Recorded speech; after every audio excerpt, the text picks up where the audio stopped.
Hola, buen día. El día de hoy vamos a continuar con la asignatura de Medicina de Trabajo.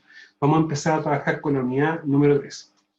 Esta unidad tiene por objetivo que ya empecemos a ver algo más de legislación, pero asociado a lo que es medicina.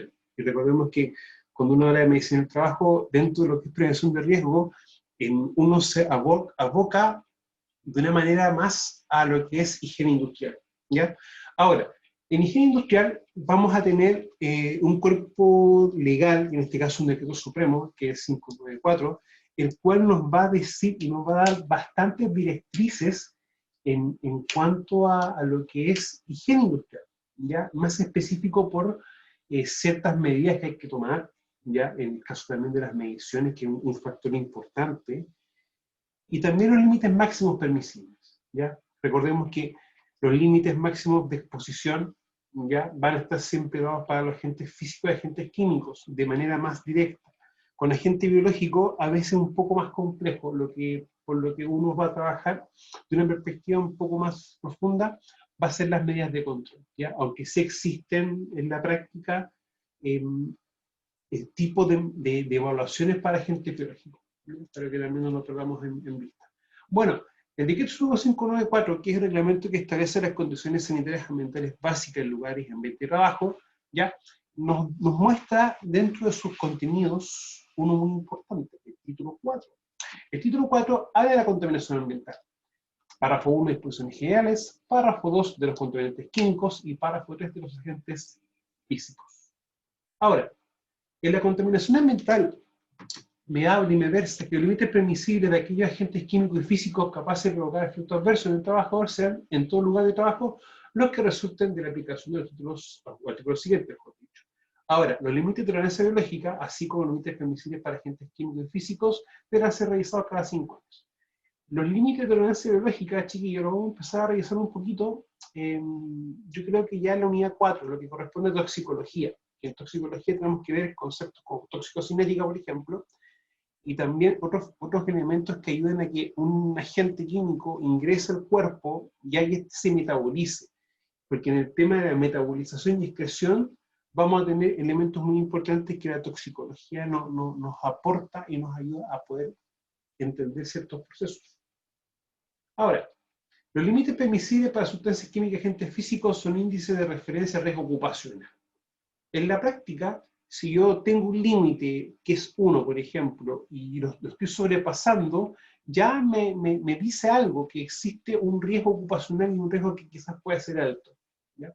Ahora, si yo tengo un límite, como les decía, es un tipo de ejemplo, 1, y estoy muy bajo 1, ¿puedo decir que estoy bajo riesgo? Técnicamente sí, pero el estar bajo riesgo no implica que la persona no esté expuesta, ¿ya? Por lo tanto, siempre hay que tener el concepto de que mientras haya una exposición independiente de la concentración, va a haber o puede haber una consecuencia para la persona, de que esta sí o sí va a estar expuesta a riesgo.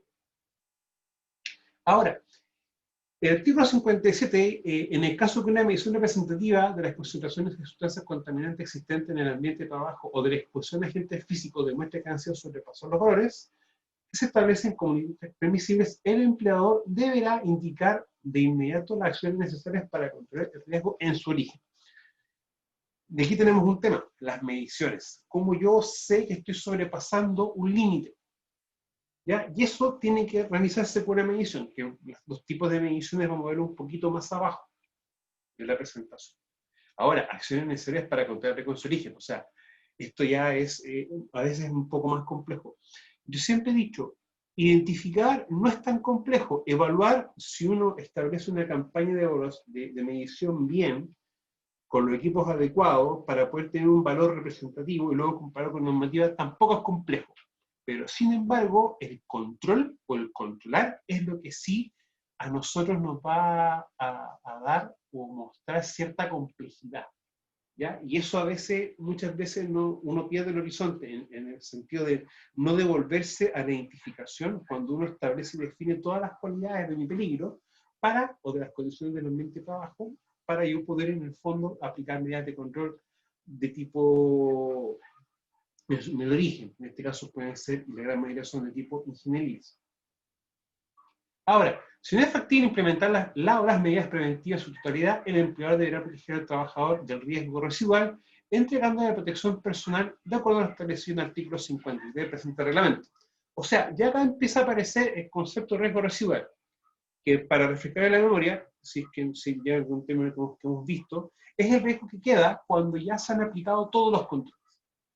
O sea, el riesgo residual, si por ejemplo tengo ruido y de 95 decibeles bajo a 82, van a quedar 2 decibeles que quizás están sobre la norma. Por lo tanto, ese riesgo residual es el riesgo que ya no puedo controlar con todas las medidas de control que yo tenga. Y en este caso me dice, si tengo un riesgo residual, tú lo puedes seguir controlando, pero en este caso debe ser con el famoso elemento de protección personal. En cualquier caso, el empleador será responsable de evitar que los trabajadores realicen su trabajo en condiciones de riesgo para su salud. ¿Ya? Esto también contemplando o complementando lo que establece el artículo 21 y el artículo 22 de Constitución 40. Ahora, artículo 53. El empleador deberá proporcionar a sus trabajadores libres de todo costo y cualquiera sea la función que esto desempeñe en la empresa los elementos de protección personal que cumplan con los requisitos, características y tipos que exige el riesgo a cubrir y la capacitación teórica y práctica necesaria para su correcto empleo, debiendo además mantenerlos en perfecto estado de funcionamiento. Por su parte, el trabajador deberá usarlo en forma permanente mientras se encuentre expuesto a riesgo. O sea, en este punto, el mismo artículo 53 va a establecer dos figuras, empleador y empleado, empleador y trabajador. Bajo ese punto de vista, va a dar funciones específicas tanto para el empleador como para el trabajador. El empleador entrega el EPP y el EPP, ojo, debe ser acorde al riesgo a cumplir. Una de nuestras funciones también como experto en prevención es verificar que los elementos de protección personal que se entregan a los trabajadores tengan y cumplan con las respectivas certificaciones. Y en este aspecto existe el decreto 18.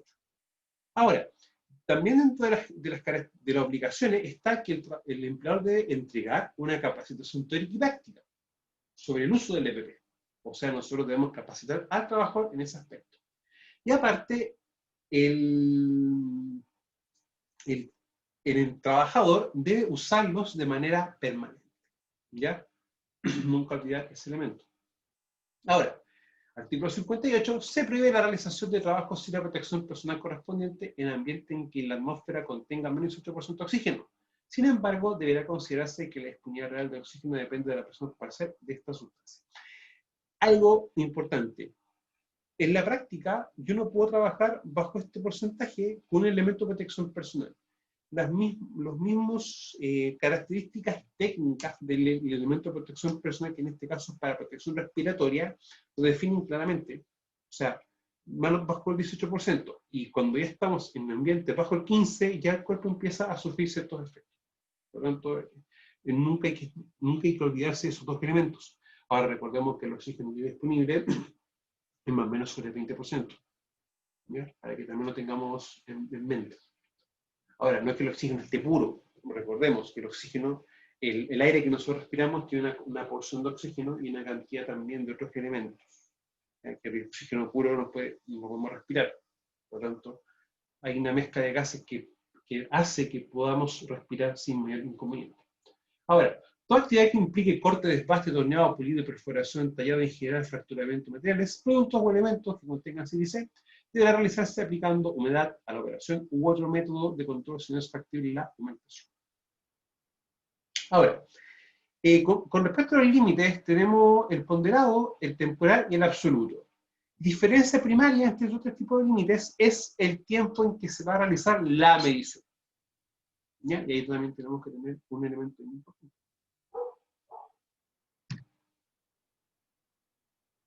El ponderado, ya para lo máximo permitido para el promedio ponderado de las concentraciones ambientales de contaminantes químicos existentes en el lugar de trabajo, durante la jornada normal de 8 horas diarias, con un total de 45 horas semanales.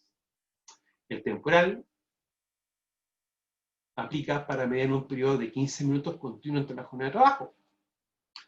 Y el absoluto en cualquier instante. O sea, yo puedo tomar, por ejemplo, un medidor de gases, hago una medición puntual y eso no puede sobrepasarse ese valor. Ahora, cuando uno está expuesto a sustancias químicas y se están sobrepasando los valores, una de las primeras recomendaciones o una de las primeras acciones que uno realiza es el evacuar al personal para no tenerlos en esa exposición arriba. Ahora, Las concentraciones ambientales de las sustancias capaces de causar rápidamente efectos narcóticos, caóticos, tóxicos de carácter grave o fatal no podrán exceder en ningún momento límites permisibles de los valores absolutos. O sea, recuerden que el LPA es una medición que se hace instantánea en cualquier momento de la jornada. Y si estoy expuesto a alguna de estas sustancias, ya no puedo sobrepasar estos valores. Recuerden que tenemos partes por millón y miligramos por metro cúbico. O sea, podemos tenerlo en las dos medidas. Por lo tanto, es importante ver en qué unidad o configurar bien el equipo para poder ver ese elemento que no sea no sea equivocado en realidad, porque quizás podemos estar leyendo mal las unidades y podemos decir, sí, no hay problema que trabajes, y quizás podemos decir que es esto, 3 por ejemplo, y en realidad tenemos un valor superior a esto, entonces hay que tener varios temas con las unidades.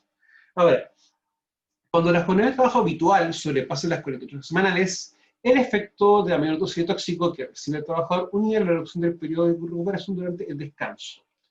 Ahora, es importante entender eso, que si se va a sobrepasar la jornada, ya vamos a tener que empezar a hacer ajustes, o un factor de ajuste para multiplicar a lo que está expuesto el trabajador, al límite, ya, para poder explicar en el fondo que el trabajador, como está haciendo más horas de trabajo, no puede estar expuesto a la misma concentración, entendiendo que si uno trabaja, por ejemplo, 8 o 9 horas y está expuesto a riesgo, si uno trabaja 8, el día tiene 24, hay 16 horas en el que el trabajador no va a estar expuesto a ruido, o un agente físico-químico. Por lo tanto, esas 16 horas vamos a tener la relación 2-1, 2 de descanso y 1 de trabajo, en cuanto a secciones horarias, 16 y 8. Por lo tanto, el cuerpo en esas 16 horas va a empezar a trabajar o a efectuar trabajos de recuperación. Por lo tanto, es importante entender esto. El mismo código del trabajo, dentro de su estructura, deja entrever o muestra de una manera directa que no se pueden realizar trabajos que impliquen la manipulación de sustancias tóxicas como horas extras, ¿ya? Por lo tanto, un tema también bien importante a considerar para que no expongamos a un trabajador a una situación que no debe ser. Bueno, el factor destacar. Esto siempre va a aplicar, chiquillos, cuando uno está trabajando bajo una jornada excepcional, ya como un turno, por ejemplo, un 7x7, un 10x10, etc. Ahora, entre más horas trabajo al día, ya no va a ser menor la cantidad que yo esté expuesto. Ahora, cuando el lugar de trabajo se encuentra en una altura superior a 1000 metros sobre el nivel del mar, los límites permisibles absolutos, ponderados y temporales, expresados en miligramos por metro cúbico y fibras por centímetro cúbico, establecido en el artículo 61 y 67 del reglamento. ¿Ya? O sea, lo que yo tengo en ese aspecto debe ser también corregido por un factor de presión. Ahora, se debe multiplicar por el factor FA que resulta de la aplicación de la fórmula siguiente, en el que pese a la presión atmosférica local medida milímetros de mercurio. O sea, yo veo a la altura en que estamos trabajando, ¿ya? Y esa altura me va a indicar una presión. Recuerden que hay un tema también con eso, ¿ya? La presión varía en función de la altura. Ahora, si tenemos la condicionante de tener horas y altura, solamente basta con trabajar con el factor presión. Cuando ya queremos empezar a trabajar o empezar a medir, ¿ya? Tenemos que siempre no olvidar este elemento de acá, que es identificar, evaluar y controlar. Identificar los factores de riesgo, que en el fondo viene dado por establecer todas las cualidades o características que existen o que presenta el GEMA para ese aspecto, ¿ya? El evaluar, que en la práctica es medir y comparar, o sea, yo mido, obtengo un resultado y eso lo comparo con el valor de referencia, que para nosotros un valor de referencia bien importante es el famoso decreto supremo 594. Y el control que viene tanto en el ambiente de trabajo como en el trabajador. Acá es importante entender que cuando uno controla, uno va a controlar los elementos que estén identificados, pero en función de la evaluación que se hizo. Por lo tanto, uno empieza a tener como una especie de ciclo. Ahora, es importante evaluar cuando ya también he aplicado una medida de control. ¿Ya? ¿Para qué? Para ir viendo que las medidas de control están funcionando. Recuerden también que la evaluación en el trabajador va a ser también cuando uno realiza un examen médico. Por eso vamos a verlo un poco más en la unidad número 4. Bueno, producto químico peligroso, se define un producto químico peligroso como que en materia en estado sólido gaseoso, que puede representar algún tipo de riesgo para la salud, la seguridad de las personas o causar daño en el medio o al medio ambiente. De igual forma, el riesgo que presenta el tipo de producto puede originarse debido a sus propiedades físico-químicas, o a su toxicidad o su peligrosidad. Para el medio ambiente natural, pueden presentarse como una sola materia, sustancia peligrosa, o como una combinación de varias de ellas, en este caso, mezclas. Es bien importante que no perder el horizonte de que en muchos casos las sustancias peligrosas pueden también tener comportamientos asociados a las características del medio. O sea, si tenemos alguna sustancia que puede pasar a fase gaseosa por una temperatura y tenemos condición de alta temperatura, va a pasar esto. ¿Ya? En el fondo se va a evaporar. Y eso puede producir un efecto no deseado en el trabajador. De ahí la importancia de esto. También poder controlar las condiciones ambientales. Muchas veces uno pierde o uno no toma en cuenta que un factor o un agente físico, como temperatura, por ejemplo, radiación, puede hacer que también algunos productos o sustancias químicas se comporten de manera distinta. Siempre entender el riesgo, que el riesgo va a estar en función de la vía de exposición, el contaminante receptor, ¿ya? Y el receptor también vamos a tener que tener claro el concepto de la famosa susceptibilidad individual. Entendiéndose eso como que no todas las personas van a reaccionar o mostrar el mismo efecto, ¿ya? Cuando están expuestos a una sustancia. O sea, cuando uno ve, por ejemplo, ciertas tablas, ciertos elementos de consecuencia, no es que el 100% de los trabajadores que está expuesto a eso va a reaccionar de esa manera, ¿ya? Por lo tanto, también hay que entender un poco aquello. Bueno, la identificación de contaminantes químicos tiene como objetivo identificar y cuantificar de forma objetiva la presencia de aquellos productos químicos que puedan ser peligrosos para los trabajadores. Se trata de un proceso complejo que se estructura en las siguientes etapas fundamentales. ¿Ya? En primer paso tenemos la encuesta higiénica, que se centra en la recuperación de información relevante que permite disponer de suficientes datos sobre la actividad desarrollada por la empresa, los equipos de trabajo manejados, los focos que generan contaminantes químicos o las medidas preventivas que se han establecido para minimizar los riesgos higiénicos. Dos son las principales fuentes donde se puede acudir un experto para obtener esta información. O sea, si nosotros empezamos a analizar un poco esto, lo que nos empieza también a salir es el famoso o la famosa etapa cualitativa,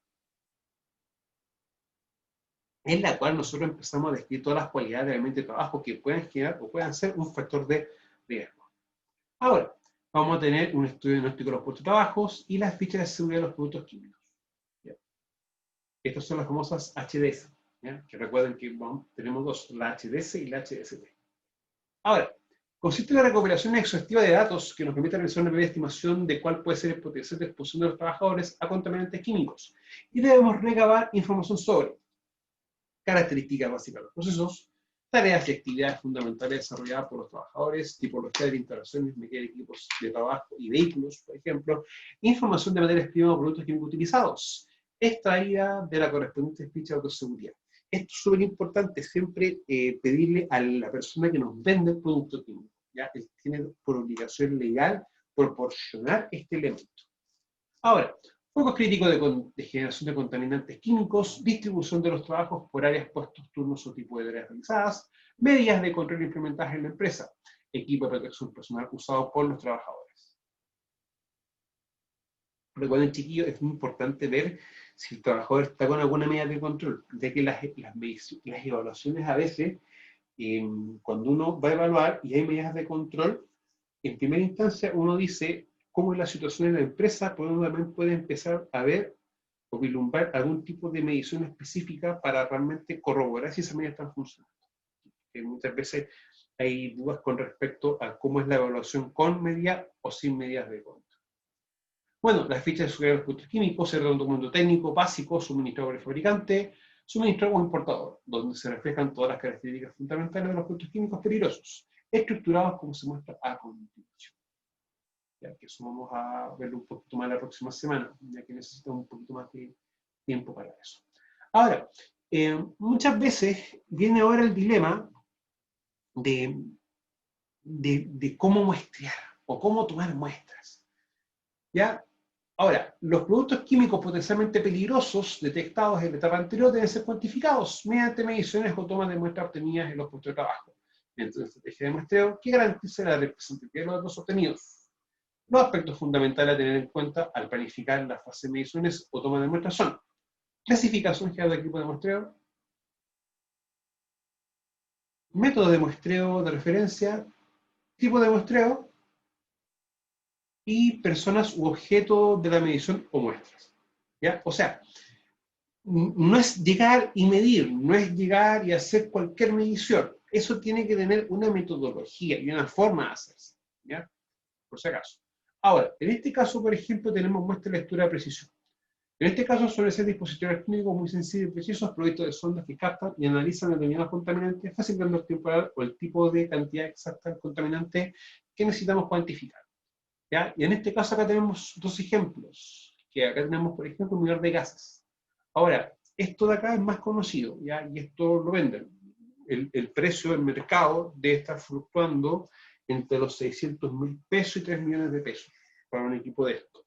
Ahora, estos equipos son equipos detectores de gases o medidores de gases. Que en ese aspecto hay que tener la conciencia de que cada equipo que uno va a comprar va a ser para un agente en específico. ¿Ya? O sea, yo no puedo estar midiendo cloro con un medidor, por ejemplo, de humos nitroso. No. Ahora, por lo general, estos son detectores o medidores de multipropósito, que nos sirven básicamente para más de un gas. ¿Ya? Ahí, el estándar es el que se vende mucho para minería subterránea, el cual mide, por ejemplo, oxígeno, CO2, humos nitrosos, ¿ya? Los NOx, que son productos de la combustión, y los LEL, Low Exposure Level, que es el nivel más bajo de explosividad, ya que algunas sustancias inflamables pueden presentar esta característica de peligrosidad. Ahora, equipo de muestras para posterior análisis tenemos, sí, por ejemplo, cuando tenemos que empezar a medir polvo, o sílice, ¿ya? En este caso tenemos una bomba de muestreo y acá tenemos un filtro. Esa bomba se coloca a la altura de la cabeza del trabajador para ya empezar a realizar un muestreo dependiendo de una cantidad de horas que sea necesaria. Ahora, nunca olvidar que si estamos midiendo ruido o estamos midiendo sílice, para ambos tenemos protocolos, ¿ya? Protocolo Prexor y protocolo Prenesi. Y en cada uno de los protocolos viene dado o está estipulado la metodología de medición, ¿ya? O sea, hay un valor de referencia para realizar, o una más que un valor, porque el valor está por norma, por 594, pero existen metodologías estandarizadas para aquello. Ahora, método de muestreo de referencia. Se trata de procedimientos normalizados que permiten al experto seguir un patrón para realizar los muestreos o las mediciones, y que entre los datos interesantes indican el tipo de equipo que debe utilizar, el filtro de recursos más indicado para cada contaminante, el volumen de aire a muestrear, o el sistema que debe usar para analizar las muestras obtenidas. O sea, acá también nos devolvemos a lo que yo les explicaba recién. En este caso de ruido y polvo, tenemos las metodologías de medición de acuerdo a cada uno de los protocolos. Sí, hay un tema también muchas veces que uno no considera bien, es el apoyo de la mutualidad. La mutualidad tiene y apoya a las empresas cuando tiene presencia de algún agente de interés higiénico, de físico biológico, y proporciona pautas de trabajo, ¿ya? O sea, en el fondo nos va a recomendar las medidas de control a implementar en una instancia, pero también nos apoya con el proceso de las mediciones. Recuerden que el organismo administrador tiene una función de apoyo, no la función de hacer la pega. ¿Ya? O sea, si ellos te dicen, por ejemplo, o tú quieres ver una medida de control, ellos no te la van a implementar, ellos te van a orientar cómo implementar la medida de control. Ahora, hay muchas mediciones que el mismo organismo administrador las hace. ¿Ya? Por eso es importante siempre mantener el nexo con el organismo administrador, o mejor dicho, la mutualidad respectiva que está trabajando con nosotros. Ahora, los tipos de muestreo tenemos, dependiendo del objetivo, de larga duración, de cortas, personales y ambientales. ¿Ya? En la práctica, si nos damos cuenta, vamos a tener los dos de acá, por ejemplo, ¿ya? Que son para los límites ponderados, permisible y temporal, ¿ya? 40-45 horas semanales, 15 minutos, ¿ya? Los personales, donde el equipo los soporta en todo momento el trabajador, y los ambientales, donde el equipo se sitúa fijo en una determinada zona o área concreta de trabajo. Nunca cometan el error, por ejemplo, si queremos medir ruido, colocar el medidor directamente en la fuente. No, recuerden que eso no va a ser representativo. O sea, hay que colocarlo en el ambiente de trabajo. O Hay una metodología y forma en cómo colocarlo. Ahora, los tipos de muestreo, dependiendo de la precisión que necesitamos, los muestreos mediciones pueden ser indicativos, ¿ya? Que en este caso para facilitar a los expertos una aproximación de nivel de riesgo previsible, y de precisión en estudios que requieren datos exactos y concretos. Lo indicativo es como, por ejemplo, cuando estamos trabajando o viendo Prexor, ¿ya? En este caso, para la gente de ruido. Y estamos viendo un poco más el famoso concepto de screening, ya que el screening en el fondo es como para una apreciación de que realmente estamos expuestos a algo, ¿ya? Y el estudio de precisión puede ser cuando uno realice la medición ya más concreta, que recuerden que no debe ser inferior al 80% de la jornada de trabajo, de la jornada en la que el trabajador esté expuesto. Bueno, dependiendo del tipo de equipo utilizado, los muestreos de mediciones pueden realizarse con sistemas activos, combinados, bombas de muestreo y elementos usados a la captación de contaminantes, de que cuando tenemos, por ejemplo, una bomba de succión, y sistemas pasivos donde no es necesario el uso de bomba de captación. O sea, uno tiene, por ejemplo, un medidor puesto, y este viene con alguna alarma indicándonos de que puede haber alguna exposición mayor. Ahora, tipo de muestreo de medición, tenemos según la duración, según el objetivo, según la presión requerida y según el sistema. Según duración, prolongada puntual, ya puede ser jornada de las 8 horas de trabajo, o los 15 minutos, por ejemplo, ¿ya? O la medición puntual.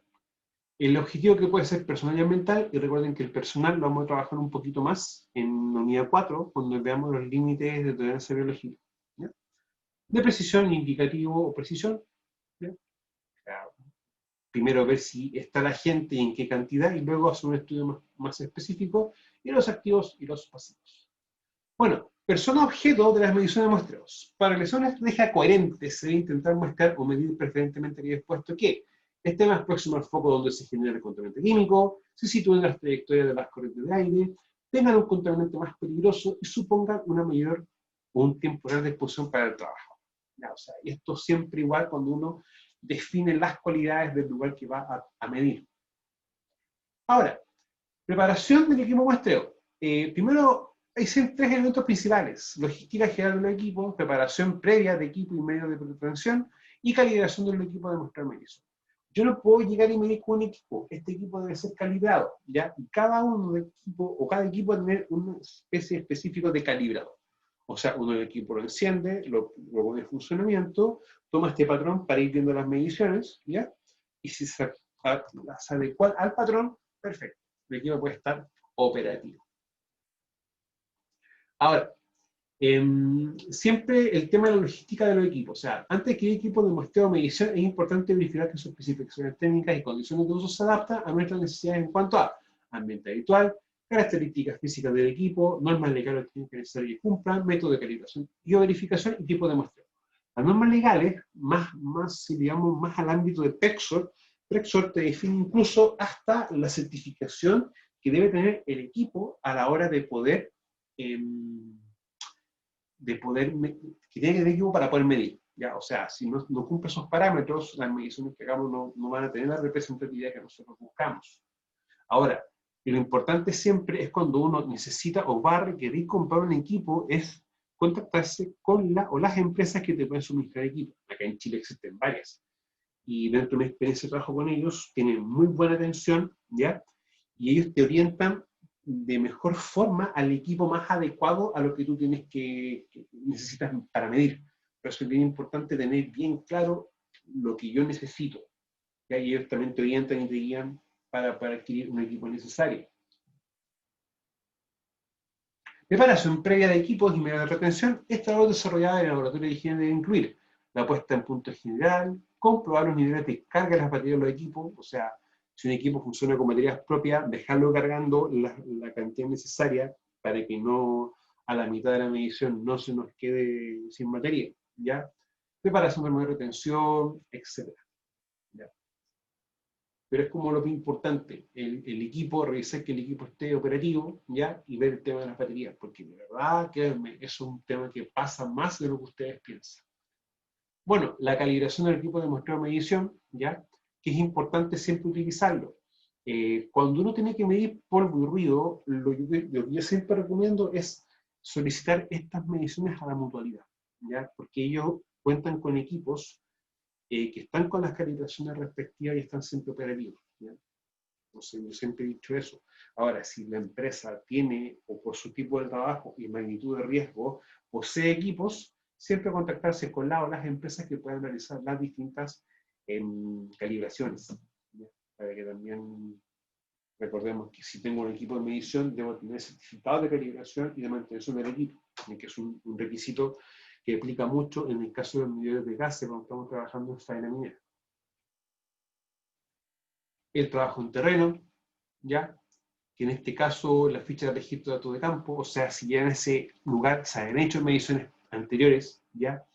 Montaje y desmontaje del equipo de muestreo y medición, control del muestreo o la medición, identificación y preparación de las muestras. O sea, tiene importante ser ordenado y metódico, ¿ya? Igual que hay varias cosas que yo les recomiendo que me pregunten en la clase, igual vamos a tocar en la clase grupal, o sea, no se hagan problema por eso. Análisis de muestras. Aquellos componentes químicos que por sus características hayan necesitado para su cuantificación y realización de una toma de muestra deben enviarse a laboratorios de análisis acreditados para su producción cualitativa y cuantitativa. O sea, toda muestra que yo tenga debe enviarse a un laboratorio. Siempre es importante contactarse con el laboratorio de manera previa para que ellos también nos indiquen si la muestra tiene que ser enviada o almacenada antes de su envío bajo ciertas características. ¿Ya? Por lo tanto, es importante también tener en cuenta eso. Cada contaminante, en función de su naturaleza, dispone de un método de análisis propio que permitirá determinar el valor exacto en el que está presente en determinado puesto de trabajo. ¿Ya? El análisis de muestra viene ya un poco más orientado a cómo lo hace el laboratorio. ¿Ya?